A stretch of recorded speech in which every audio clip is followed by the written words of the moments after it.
Hello to everyone who's watching this. My name is Luong Inuami. I'm CEO and founder of LA Inuami Designs, which is a toy company. Now, you're probably already wondering to yourself, why is this black male here in a video where he entitled, "What's Wrong with Black People?" First thing, well, it got your attention. But the main thing I want to get out there is not necessarily what's wrong with black people, but what is wrong with the perception of black people. Is there something more wrong with how the outside society views us? Or are we exuding something as a community that allows people to look at us negatively?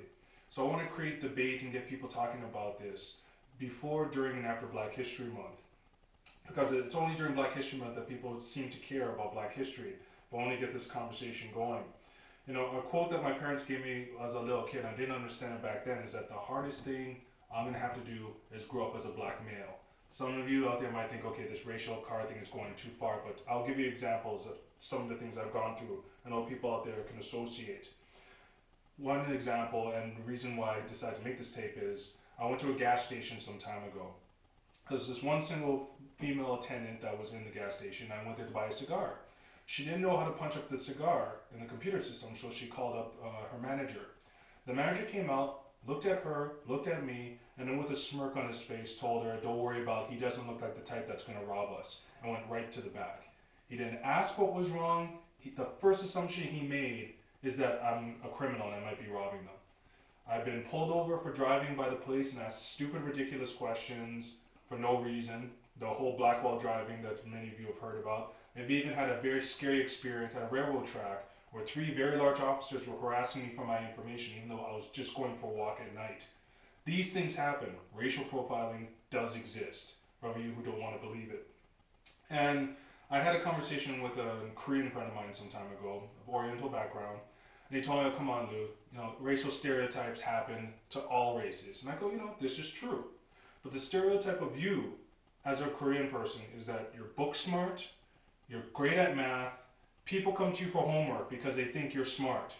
The stereotypes of black men like me is that we're criminals, we're thugs, we're born into poverty, we're illiterate, we like knocking up women and leaving with kids. All these negative stereotypes. I'll switch stereotypes with you any day of the week. We get the most negative out of it.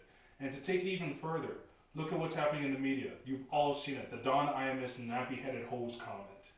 The Michael Richards, the guy who played Kramer, his inflammatory racial remarks. Dog the Bounty Hunter. Those are all flat-out racism. People who have black friends but let it out there what's really going on in their mind. But the ones to me that's more telling is Wolf Blitzer from CNN, where he was talking about the poor conditions of people in New Orleans, where his exact comments were, those poor people, so black, so poor.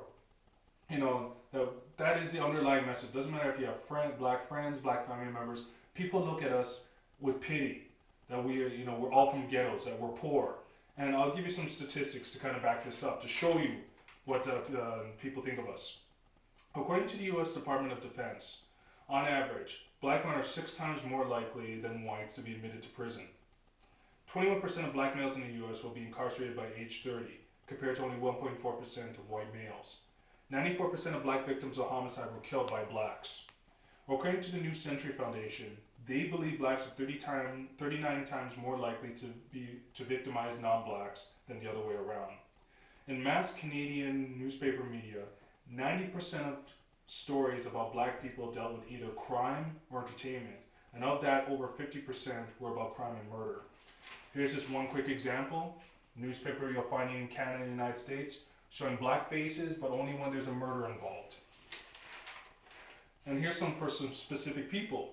The Nobel Prize winning scientist James Watson, the man who discovered DNA, deduced that blacks are dumber than all other races. The former Prime Minister of the UK, Tony Blair, stated that increased murder rates in the UK were due to black culture. That was the number one reason. And that's from his mouth, as reported by the Guardian newspaper.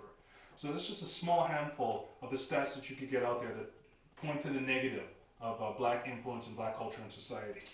Now, we know we need to educate people outside of the black community, but there are things we need to do within our own communities to improve upon things. And this is where I'm going to touch a nerve here. Number one, we got to stop the thug, nigger, and no snitching idiocy. Thug is a negative term. Kids are going around calling themselves thugs, but they can't understand why people don't respect them. Thug is a criminal. Let's stop calling each other thugs. 2, nigger. This is a derogatory term from the get-go to put us down. It means ignorant. It means less than human. We cannot go around calling each other nigger. It shows lack of respect for each other. We're not reclaiming the word because the word was never ours to begin with. And the no snitch nonsense, I couldn't believe when I saw Cameron talking about it on the news. It's just idiotic. We want people to see us as, friends when a crime goes down, not people who are going to keep it to ourselves. No snitching is just absolutely stupid. Number 2, fatherlessness. An actual statistic, 70% of all black babies born in the U.S. are to single or unwed mothers, especially when young boys who have no fathers grow up. Without that father figure, they're angry, they're jaded, and are easily fall into the hands of people who want to put them down the wrong path. We need to build families as a community. Number 3, brotherhood. I spoke to a man who grew up back in the 60s when brotherhood meant something, when we created the term. Didn't matter if you followed Martin Luther King's view of liberty or Malcolm X's view of liberty, which were completely separate. You are still brothers in the same fight. Unlike today, where young men give each other cut-eye and shoot each other over just stepping on each other's shoes. We need to bring brotherhood. But the number one thing I think we need to get to is the lack of knowledge that we have.